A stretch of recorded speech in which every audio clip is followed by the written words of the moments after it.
Hello friends. I'm experimenting with chords today and reviewing some of the ways that I help my students to find inversions of seventh chords and how to find the rootless ninth voicings very easily. So I thought I would share this with you today because I think it might be helpful.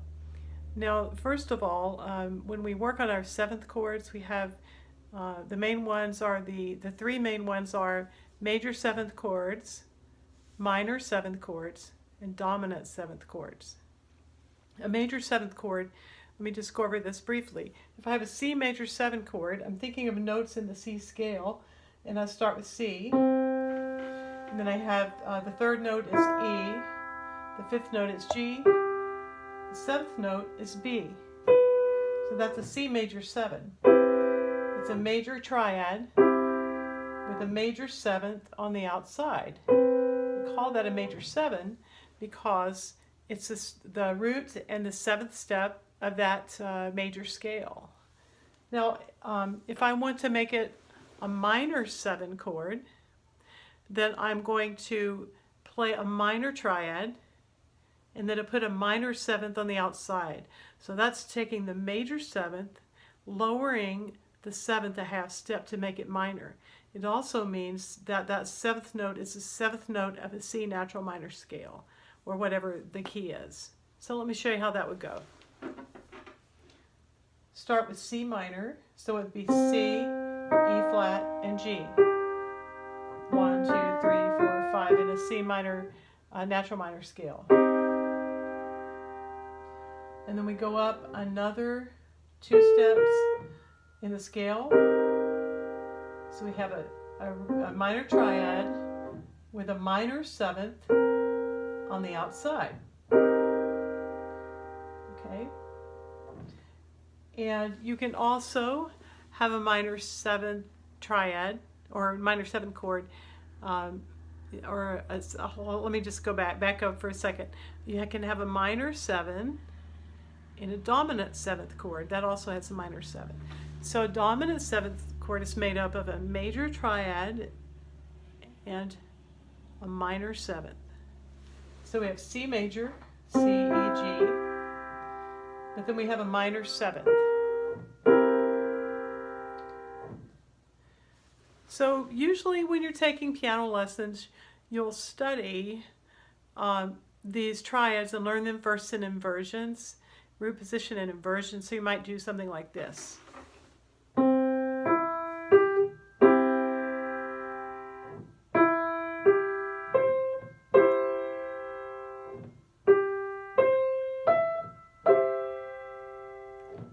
So a triad can be played 3 different ways.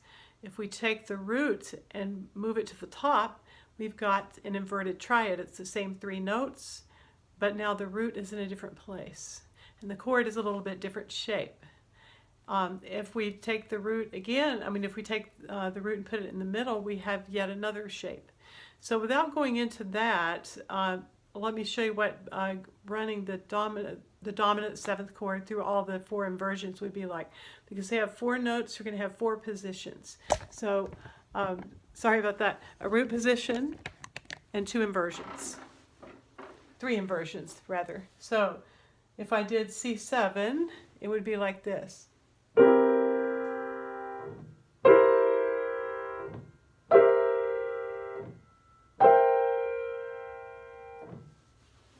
If I did C minor 7, it would look like this. I'm going to do this one with my left hand.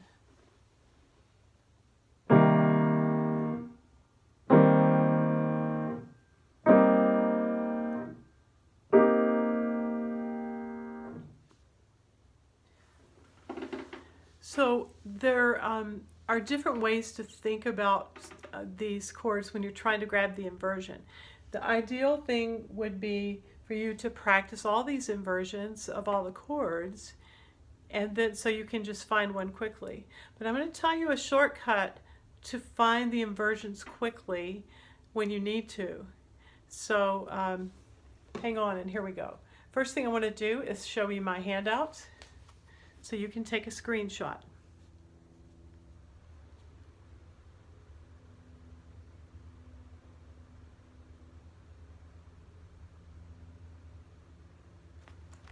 Okay. So here's how we're going to figure out a major 7. And I'm going to use the G major chord. So if I want to find a major 7, it's easy to do it if you just do it, you're building it, stacking it in thirds, because you're starting from the bottom. But you don't want to have to think all the way up through those inversions to find the right one that fits where you want to play it. So I'm just going to tell you a quick way to do it. If we're going to do G major 7, for instance, suppose the first thing you do is find your triad. So I'm going to find a G major chord. I can put it in any inversion that I want, but I'm going to start with a root position. So I'm going to do G major, and I'm going to play it right here.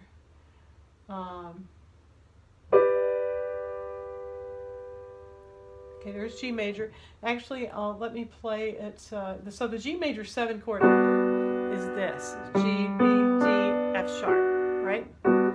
But I don't want to have to think all the way through it to find the right inversion. So I'm going to play G major, but I'm going to put the G on the top in the bass. You can go ahead and do this with me. I've got G, D, B. All right. So, by the way, if you have a chord and you want to find the inversion, you want to know what chord it is, and it's written in an inversion or played in an inversion, look, if it's a triad, look at the interval of a fourth. The top note of that interval is the root of your triad. That's what you need to find as your root. So right here, I've got B, I've got D, and I've got G. I'm going to move that camera over slightly and down so you can see it, hopefully. There we go. All right. Now if I want to add a major 7 to that, what I'm going to do is I'm going to take that root and I'm going to find the note that is a half step below the root and add that to the chord. So let me show you how that works. Here's the G major triad. Root is G. There's the interval of the fourth. There's the root is G. I'm going to add the note that's a half step below that. Just like that. All right, suppose I wanted to do that in a different inversion, because that's a little bit muddy right there. So let's put it in a different inversion. Putting the G in the middle. Here's the G. F sharp is the note a half step below it. So that's really a pretty chord. Really easy to find. Suppose I wanted to play the chord in root position. Now I'm going to put the root down there.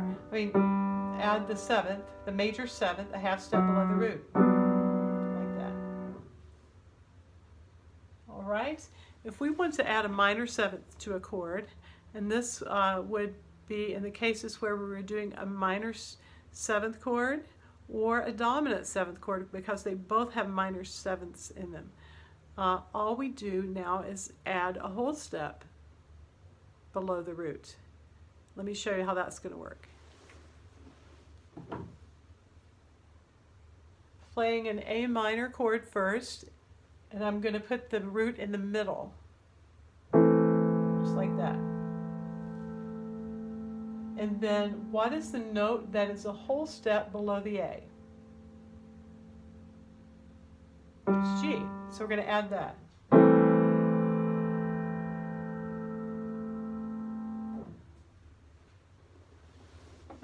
Now, how about if we want to do a dominant 7th?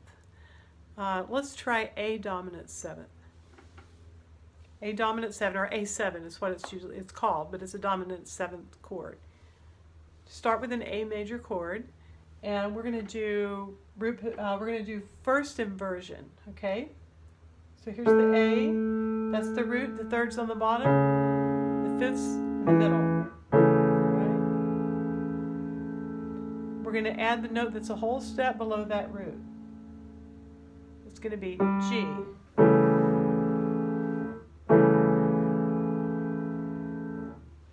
Let's pick another inversion of that. I'm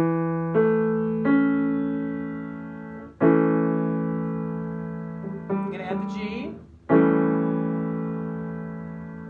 go ahead and do another one. Start with root position. Now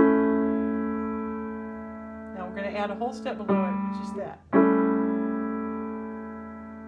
Okay. Those are the three main types of seventh chords, the most common. Now I want to show you how to do the rootless ninth voicings, because that'll add a little more color. The 9 is your first chord extension.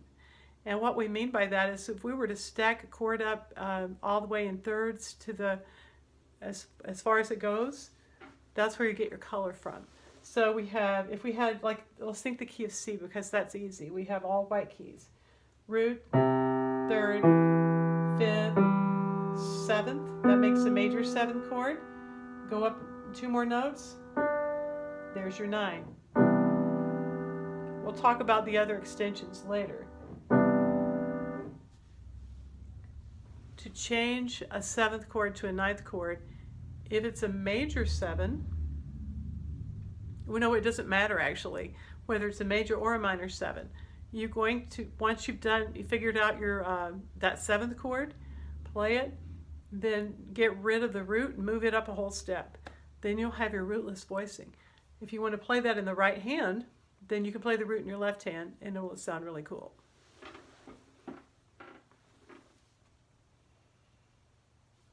Starting with a C7 chord.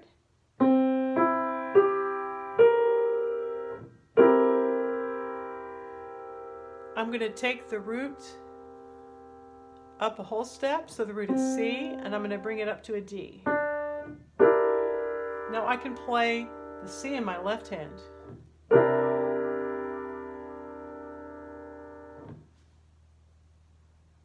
If I want to do a major 7, let's try C major 7, and then we're going to make it a C major 9. So what I just played was a C9. Now I'm going to do a C major 9. So I'm going to do my major 7 like this. That's G, B, C, D. I'm going to go ahead and play the root in the bass. And now I'm going to take the root that's in the right hand and bring it up a whole step, and I'm going to play D. Same thing as a 2, 2nd scale degree. Okay. You could also do it in this inversion. Okay. Move it up to here. You could do it in root position. The C up to a D. Sounds a lot fuller. All right, now we have a minor 7 and going to a minor 9. Again, we're just going to be moving that root up a whole step because the 9 is not altered yet. That's for another lesson. Okay, so let's do D minor 7. I'm going to do it right here. So we've got the D minor triad. We added the 7th, the whole step below the D, so that's the C. Now that we've got all those notes, we're going to take the D, which is the root, move it up a whole step to E.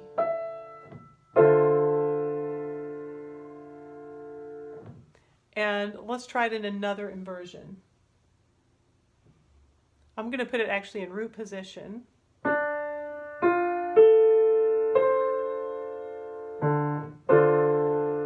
Taking that D up a whole step to E. I think that's really pretty. Okay, we can take it down here, D, F, A, whole step down to C. Add that root back into the left hand.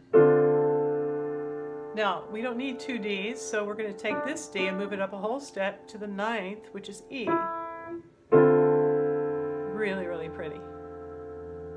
Now, if you were to take away the root, and you were to figure out this chord in root position, it's actually a major 7th chord on its own. That would be an F major 7 chord. If you put an F major 7 chord over a D, you've got a D minor 9. All right? By the same token, if we have a, for the C9, we did. Okay. If we were to take the C away, we've got an E minor 7 flat 5, or a half diminished. Okay. So whatever your bass 7th chord is, if you add the extension to it and take the root off, you've got the opposite quality chord, going from major to minor 7ths anyway. If you start with a minor 7 chord, the upper extension 7th chord is a major 7. If you start with a major 7 chord, your upper extension chord is going to be a minor 7. We'll talk about that more in a lesson a little bit later on, but for now, I'd like you to practice finding first your 7th chords, and when you get good at that, shift the root to the left hand and try making those 9th chords instead of 7ths, okay, by following these instructions. You can also just play the rootless chords in your left hand. So if I wanted to do, like this is if I did this, there's my D minor 7, I'll make it a D minor 9. I'm going to play it with my left hand and reach over, apply that root down there. You're not really going to play it that way, but it's a good way for you to hear it, because you also want to be able to do rootless voicings in your left hand. Hear that root in your head, because a bass player would be playing that. If you're playing with a bass player, you don't want to play the root. And then you can solo with your right hand. If you're playing by yourself, one thing that this is good for is you can go down and hit the root and come up and do your rootless. So suppose I was doing something like, I can't think of a melody right now, so I'll just make something up. So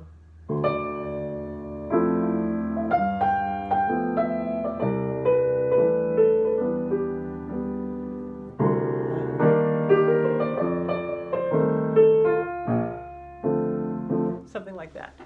Okay, so have fun with this, and I'll see you at the next session. Bye.